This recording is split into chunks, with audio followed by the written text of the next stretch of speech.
Hi, everyone. I'm Molly Day, Executive Director for Paid Leave for the US, plus the campaign to win a national paid family and medical leave policy.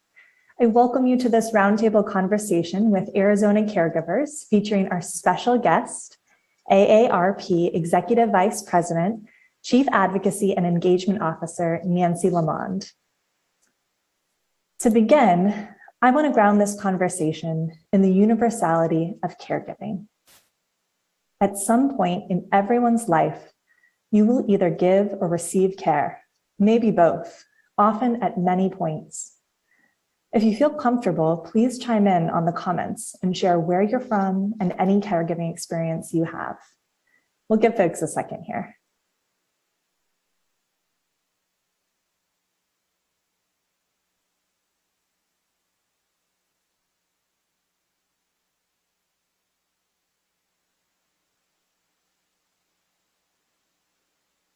All right. Thank you for chiming in. I know these experiences are deeply personal. And I want to zoom out for a moment and take some time to center why this conversation is so urgent and timely. Millions of Americans, 1 in 6, struggle to provide care for an aging relative, and this population will double over the next 20 years. That includes young people in the sandwich generation trying to start their own families while taking care of mom and dad. It also includes our rural communities where working people may lack access to other resources to help care for family while they are at work. And on top of that, a global pandemic where people everywhere are having to make unexpected and often heartbreaking decisions on how to provide their families and keep them safe. But we also have an unprecedented opportunity to provide caregivers the tools they need, an equitable and accessible national paid family and medical leave policy. As we listen to today's panelists share their experiences caring for loved ones, imagine if we didn't need to choose between a sustaining paycheck and caring for a family member. That's the promise of paid leave, and it is within our reach.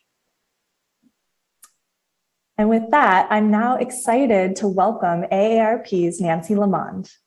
As AARP's Chief Advocacy and Engagement Officer, Nancy LeaMond has responsibility for driving the organization's social mission on behalf of Americans 50 plus and their families.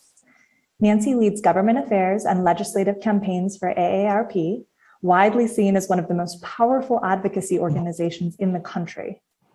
She has also led several landmark advocacy campaigns for AARP, including the successful 2017 effort to protect Medicare and maintain important consumer protections under the Affordable Care Act. Most recently, AARP's Protect Voters 50 Plus campaign successfully provided older Americans with critical information about how they could cast ballots with confidence through the early voting process. Nancy is a leader and a change maker and a great partner in this effort. So it's with great honor that I introduce Nancy LeaMond. Well, thank you so much, Molly. I'm delighted to be here from the Washington, D.C. area, and I know that AARP Arizona is tuning in as well. I want to thank you for inviting me to join you today for this important conversation about giving working family caregivers the flexibility they need to take care of their loved ones, and frankly, at the same time, to take care of themselves. We know from AARP research that pre-COVID, 48 million Americans helped care for aging parents, spouses, and other loved ones. And 61% of them, more than 29 million people, were in the paid workforce, either full or part-time. The majority of employed caregivers, around 58%, are women. Slightly less than half are age 50 and older, and 44% are caring for adults age 75 or older. On average, they are working in their paid jobs 35 hours a week, while more than a quarter spend 21 hours or more each week on care responsibilities. So let's look at it another way. That's another part-time job. They're doing everything from running errands, preparing meals, and taking a loved one to doctor's appointments, to managing complex legal, financial, and health-related situations. Before the pandemic, AARP research showed that fewer than 4 in 10 employed caregivers had paid family leave. These folks often face really difficult choices between earning a living and being there for a loved one who needs their help, choices that become or have become even harder during the pandemic. Millions became caregivers practically overnight, carving out time to take care for children who couldn't go to school or daycare, and helping older family members whose activities may be more restricted stay healthy and safe. Many workers, particularly women, left the workforce entirely because they simply couldn't take care of their families and do their jobs at the same time. And in a big change from what we've seen in the past, more people are now identifying themselves as family caregivers and being open about the difficulties they face. They've had no choice since the start of the pandemic. It's been omnipresent. We now have a rare opportunity, as you said, Molly, at the opening, to do something bold and lasting.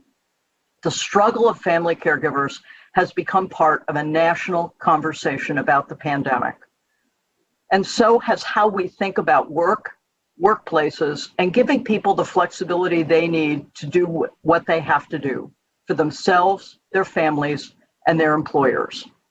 And we see strong support for congressional action across gender and party lines. A Morning Consult survey released just last week found that overall 71% of registered voters, including 68% of men, 74% of women, and 57% of Republicans, support including paid family and medical leave in the reconciliation bill that's going to be considered this fall.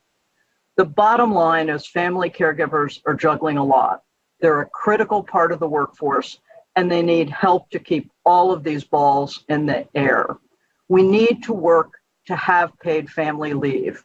I, like so many of you, I was a caregiver for my husband who had ALS for 6 years. He was cared for in our home, and I was very, very fortunate to work for an organization like AARP that gave us caregiving leave. I hope that by the end of this year, we'll be able to see so many more workers have the opportunity to take time off to care for their loved ones. Thank you so much for having me. And Molly, I think you're coming back to run the show. Thank you so much, Nancy. I loved your opening remarks, both the personal and also the support that we're seeing across this country for paid leave, especially in this moment. Yeah. I'm so thrilled to have you join for the first part of our conversation with our caregivers. And without further ado, we have a great panel for this discussion, all people who bring caregiving experience through a unique lens. Consuelo Hernandez, who is at the Sunnyside Unified School District as a governing board member. We also have David Lucier, president of the Arizona Veterans and Military Leadership Alliance, and also Representative Diego Espinoza, a small business owner and representative of Avondale, Tolleson, and West Phoenix. So please join me in welcoming our panelists. All right, and I think we see everyone. Welcome. Thank you. Hello. All right. Well, Consuelo, I'll let you go first to introduce yourself, and then I can call on the other panelists as we move through. Sure. Hi, everyone. It's a pleasure to be here. I'm really excited to be part of this conversation. I'm a governing board clerk at the Sunnyside School District, but my most important role is a caregiver for my father, apart from being a young professional as well. So have a lot of hats, but I'm excited to be here. This is really important to bring in folks and have conversations around what their stories are. So thank you. Thank you, Consuelo. And now we'll have David introduce yourself.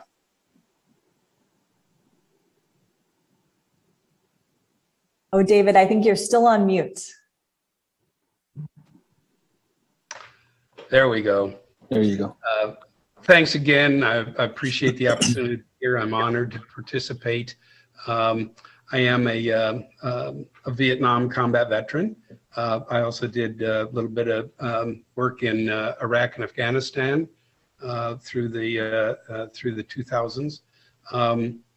I come from a family of 11 siblings, and I am the second oldest. And so I feel like I've got maybe a little bit of skin in this game. I may be motivated. But I've taken care of my three of my siblings who have since passed, and also inside the veterans community, it's not unusual when I go to the VA to see people come in 2 by 2. It's a not an unusual situation, and with a state with 500,000 veterans here. The opportunity, the necessity for good health care and caregiving is a daily occurrence. Thanks again for bringing me on board this panel, and I look forward to the conversation. Thank you so much, David. And Representative Espinoza, will you round us out? Yes, thank you. Good morning or good afternoon to everyone. Thank you to all those that are sharing their very personal experiences with not only myself, but others. And hopefully with this experience today that we will urge our congressional leaders to have this included into the budgetary process and have this successfully pass. So Nancy, thank you for what you've done for AARP. Without further ado, my name is State Representative Diego Espinoza, State Representative for Legislative District 19, for also we call it the Fighting 19, which is the West Phoenix, Tolleson, and Avondale cities that I represent, and also small business owner of Fuego Mexican Grill and Cantina, and newly entering into the caregiving field, which I have cared for several of my grandparents that have now passed, and now my father will be fighting for him as well to ensure that he has a great life ahead of him, and ensuring that I could be part of that as we move forward and being as comfortable as I can. Making him as comfortable as he can as he moves forward in his illnesses. Thank you. Thank you so much, Representative Espinoza, and for all of you, including for sharing the love that really motivates your work to care for others. So it's a real privilege to be here with you all today. And now I'm going to turn it over to Nancy, who's going to kick us off with our first question. Well, this is such a wonderful panel, and all of you and all of us have direct experience as family caregivers. We know there are lots of parts of that part-time job. What if you could talk a little bit about what you found the most challenging and rewarding experiences in caring for your family members? And we'll go in some order. Consuelo, let's start with you. All right. So I'm one of 3 in my family. So there's total of 5. My caregiving experience, I'll go back a bit. My father had an accident when I was in high school, my senior year. So he went from one day being the breadwinner to the next day being disabled, and our entire family having to take part in taking care of him. The most rewarding, I think, is being able to have the opportunity to take care of someone who gave me life. I'm not sure if it's just my family or in my culture, but I think for the most part, we value family so much that in the Latino culture, as long as we're able, we take care of others, and that includes grandparents, and that includes mom and dad. So that I think that's the most rewarding for me, is having the opportunity, having him here still, that I can still say that my dad's here. But as far as the most challenging, there's been a lot since his accident, my senior year of high school. Very timely, right? Because I started college the same summer, but I think there's just so much to it. One of them is, I think, the biggest aspect right now that's hit us the hardest, because he's diabetic. He went into the hospital. He usually goes into the hospital at least once a year because of his health issues. The scariest thing was this past month, he went into the hospital. He's had high blood pressure for a bit now, but when he went to the hospital. Then they told us he had heart failure, kidney failure. So it just things that we weren't expecting to hear. And there's nothing you can really do to prepare for that. And even though we were already taking care of him, that just adds another layer of the challenge that it comes with. My siblings and I were all young professionals. My siblings serve in the state legislature with Mr. Espinoza. But it's really difficult because we've had to be a lot more involved. And as you said, Nancy, it's a part-time job, but I think it's a full-time job for a lot of us. And what we were dealing with right after his incident at the hospital was having to deal with the challenges around finances and who could take time off work and who can take him to the doctor's appointments, and the mental health aspect as well, because it not only impacted our family as a whole, the ones that were caregiving, but also my father. And I think that's something that's being left out as well, is it's not just the people who are taking care of our loved ones or whoever it is, it's also the person we're able to take care of. And that was a long-winded answer, but thank you. Thank you so much for sharing that. David, turning to you. Thank you, Nancy. Again, I kind of fall back on the challenges of a large family, which is also can be very rewarding as well. But 3 of my siblings have passed due to some form of cancer or another. These were long-term illnesses, and one of the biggest challenges for me, I know this is true of my siblings as well. Once we get that initial diagnosis and the word is out there, it says, cancer, and then everybody takes a whole different perspective at that point. I mean, it's a button that gets pushed that resets our entire lives. And so these were long-term, generally long-term illnesses. And so it wasn't like, they're here today and gone tomorrow. These are situations which took a lot of time over a long period of time. And so, the challenges of coordinating care and being with someone and helping them along their journey. The reward for me, and again, I think I speak for several of my siblings, is that we're able to help them, our siblings, along a journey. And that is hugely, hugely important. It's hugely impactful. And I know we've all expressed the idea that we were honored that we were able to help those siblings along the way and through the course of that journey. Thanks. Thank you, David. And turning to Diego. Yes. Thank you. Well, it's interesting enough as we all share a little bit of our families. I've learned a little bit more about Consuelo and serving with her siblings over at the legislature, and I share those same exact sentiments. As a policymaker, I look at it as opportunities, and one opportunity is look at as I'm learning and a lot more intimate opportunities to learn about my father, and on the medical side, how I can help him, how we can adjust as he moves along in his journey.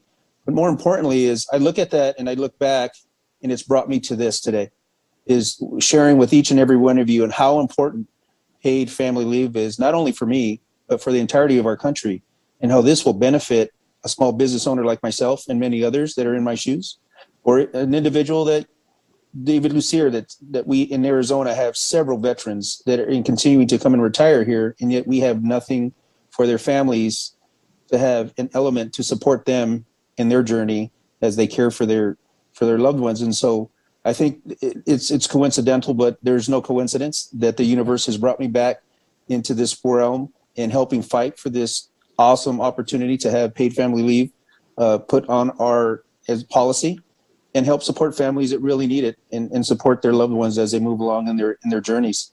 And with that being said, I mean, what better opportunity is to be fighting with you all today with some great champions. Thank you for your leadership. Yes, and thank you for everyone. You were all amazing. And I want to do a special thank you to Nancy for joining us and for all of your advocacy for caregivers across this country. So thank you. Thank you for being here. Just a quick shout out to Nancy real quickly. I just want to let you know that 2 weeks ago, I renewed my membership in AARP, so I'm right on time. Excellent. Excellent. I'll be using a clip when they do my performance review at the end of the year. Amazing. Well, wonderful. I am looking forward to continuing this conversation. Thank you again, Nancy. Rallying people right up through this call here. Let's go ahead and continue. Would love to dig in a little bit more to the stories you shared and some of the different ways you are advocating for paid leave. So Consuelo, you shared a bit about how your family has really rallied together. And in fact, I believe I see your sister in the chat here watching, so which is really neat. I would love to hear from you, if you don't mind, if you could share some insight on the conversations that you and your siblings are having in trying to figure out how to balance work while caring for your family. Sure. Thank you to my sister for joining. So supportive. The conversations have been pretty difficult. I think these are normal conversations that I encourage everyone to be having constantly. We've been having them since my father had the accident in high school, but now it's become not just how are we going to survive, which that was the conversation after he was the breadwinner and he is now disabled and couldn't take care of us for the most part entirely. But now the conversation is, okay, if one of us has to leave work to go to take my father to all of his appointments, who's going to be able to do that? And with having very busy siblings that are in the legislature and also juggling other jobs to make ends meet, as well as myself, it's very difficult to do that. We make it work, but the conversations have been, we can only make it work for so long. And that's, I think, the real problem that's going on around our country is we can make it work for only so long as our employers allow it, right? So right now, we haven't run into an issue where our employers say, okay, your dad, I'm so glad you're taking care of him, but you also need to come back to work. I'm expecting that at some point that's going to be a conversation between my employer and myself, just because out of my siblings, I'm the one that has the most flexibility at the moment. But I know that's not going to be the case forever. And that's the biggest struggle that we're all having is around the country is everyone can take part in helping, but we need action that's permanent. And it's also had us have conversations around finances. And even though we've always supported each other and we're making it, right? If one of us ends up losing our jobs over being a caregiver or gets demoted, whatever it is, that's going to really impact our family.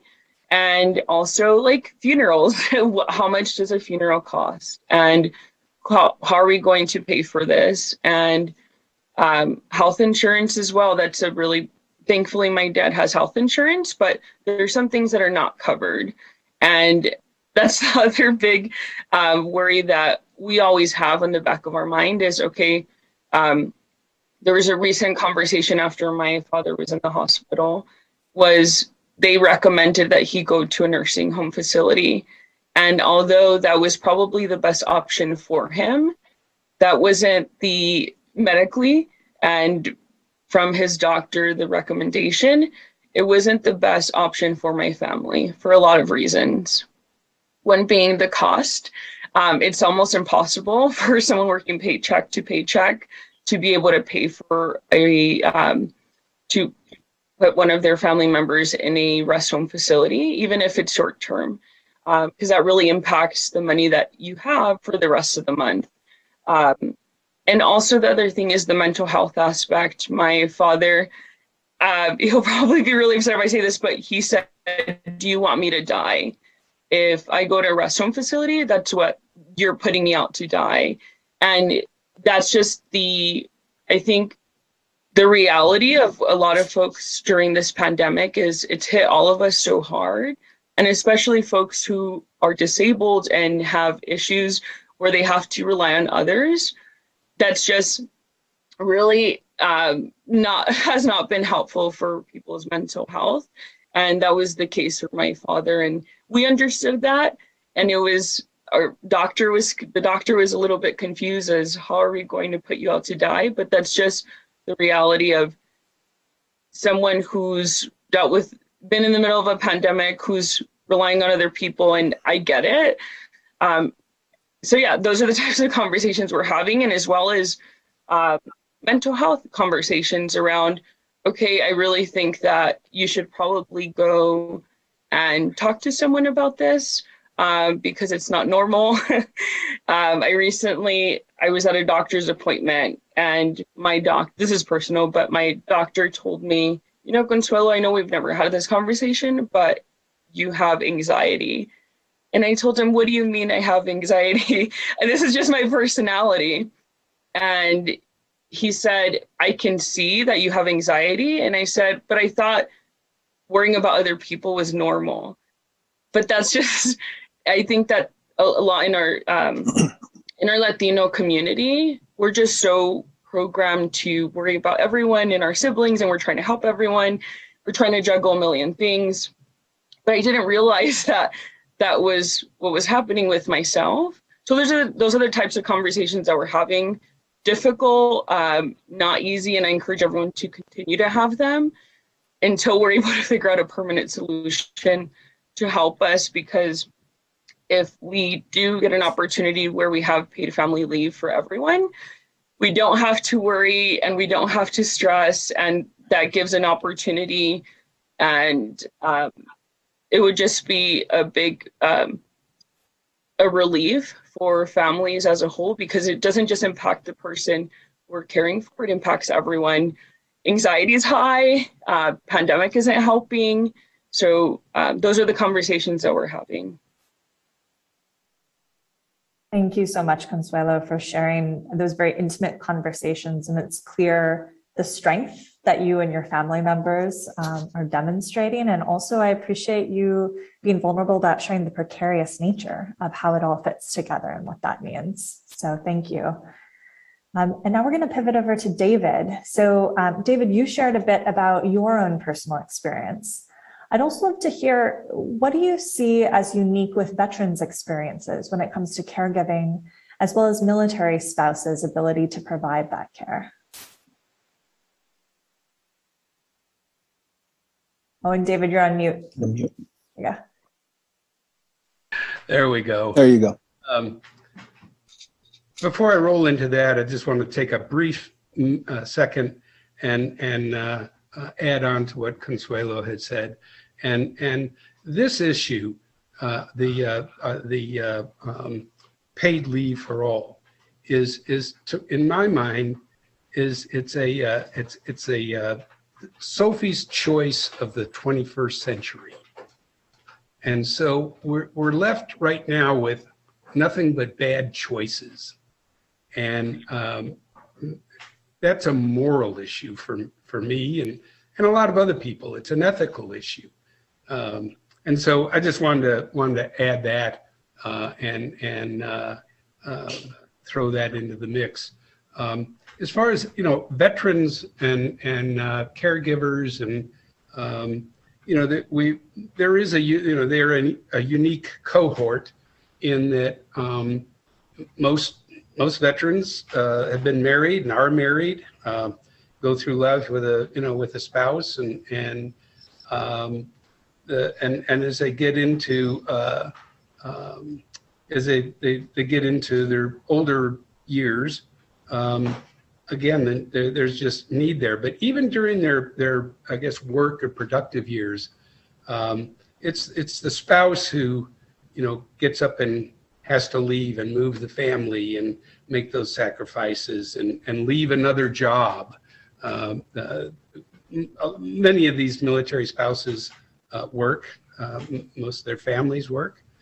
And so when something again happens, it lands on the spouse, and generally, to the wife. That's just kind of the way we've structured ourselves of late.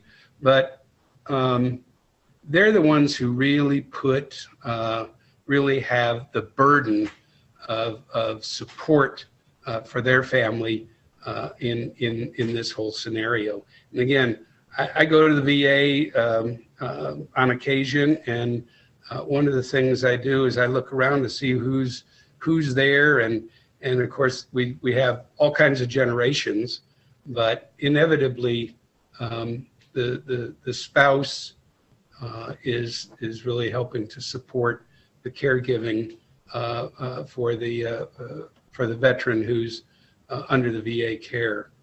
So it's and that scenario is as old as the armed forces itself. Fortunately, I think the perspective is changing. When I was in the Army, the old saying was, if we wanted you to have a spouse, we would have issued you one. And so, but that dynamic has changed dramatically over the last couple of decades. And so the spouses, the non-military spouse, if you will, is a part of that family, and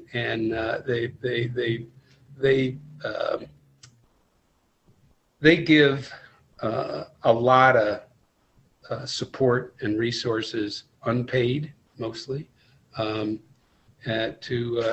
those military veterans. And so it's I think it's really paramount and incumbent upon us that we do the right thing, stand up to the ethical considerations here for everyone, and not have to make our family members and our veterans and others make that Sophie's choice. Thank you. Thank you. Thank you so much, David. And the framing of the Sophie's choice is incredibly apt. So thank you for sharing the perspective on the veterans community specifically, as well as their spouses. And now we're going to kind of round it out here again with Representative Espinoza. Representative Espinoza, before you were providing care for your father, you were already wearing a lot of hats as an elected official, a small business owner. Could you share a bit more about what your experience has been like and how you've been able to juggle and prioritize family? Yes, thank you. And I'll share with you that, as you mentioned earlier, we wear a lot of hats, serving at the state legislature and also subcommittees and so forth and so on. But not only that, representing each and individual city, and not only that, organizations. And it comes down to families and the core of our communities. And as Consuelo mentioned earlier, Latinos specifically, they have a tight-knit core. We have a tight-knit core, and we try to take care of our own to the death. And so for me, it has been a challenge to reevaluate all that I'm doing as far as what time I'm spending and where, knowing that there's a family member's life that their time expectancy may be cut short at some point. And that's a difficult situation to have. More importantly is that, if they don't have the care that they need, where will they get it from? My mother's retired, and it's sad to hear that when you get a call is your father's on the ground and no one can pick him up. It was a life-changing experience for me to receive a call recently, and can you please come help? That changes somebody's life. Sorry.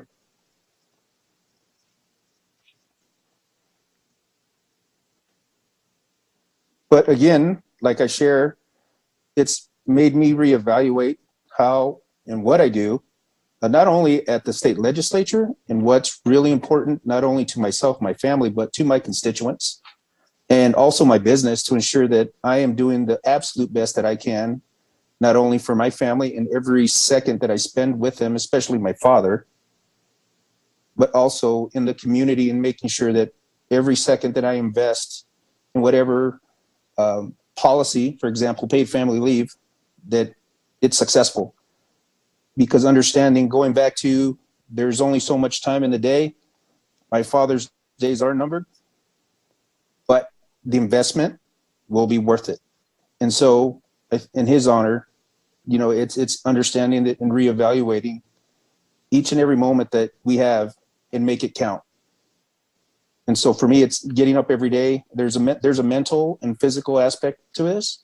And it's important to have these conversations. As Consuelo says, there are difficult situations to have these conversations with your siblings or your family members. However, at the end of the day, it's best to be prepared and understanding what's to follow rather than to be left with the unknown. And so for me, it's been very vital to me to share these conversations with my siblings and my mother, as well as my father, so we can be prepared for what's to come in the future, mentally and also physically. I'll share with you, I've never thought that I could pick somebody up from the ground as well as I have been.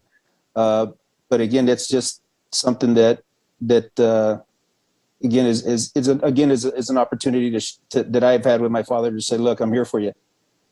And as a Latino raised in a very tight-knit community, I think it's a testament to my mom and dad and my great grandparents that I'm able to give back to them. And this is one way of doing so. Thank you so much, Representative Espinoza. And I mean, those moments, like, as you said, that I want to be able to say, I was here for you. I am here for you. I think everyone here on this panel has had those moments for themselves. And I feel the emotion that you shared. And I know that so many folks listening here today too want to be there in those moments. That's when it matters to our families and loved ones. So thank you so much for sharing. I think, given the time we have, I would love to do one final question, and the same question for all of our panelists. We can go round robin, first to Consuelo, then David, then Representative Espinoza. But the question I have for you is, in one sentence, what would having a paid leave policy mean to you and your family? So Consuelo, if you want to start. Sure. Not only for my family, but the community that I represent, which is an aging population, as well as majority multi-generational homes. This would mean a safety net and peace of mind. And I hope folks can reach out to representatives to make sure that we do support paid family leave for all, to make sure that we do provide some sort of support for everyone, because it affects all families. Thank you. And David. Well, I guess in a sentence, it would mean relief.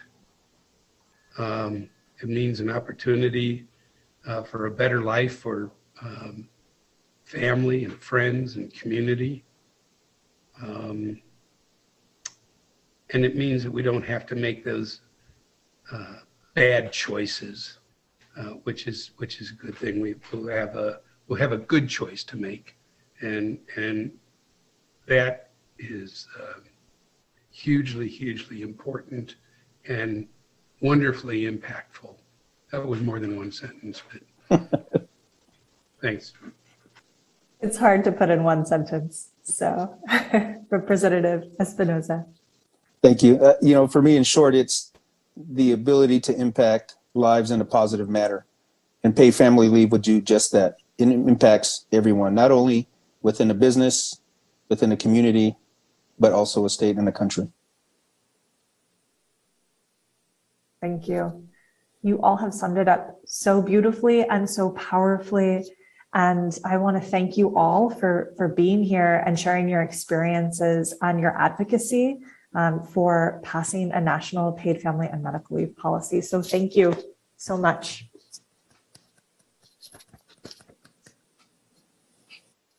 Thank you. Bye. Yes, Bye. yes. Thank you. Thank you.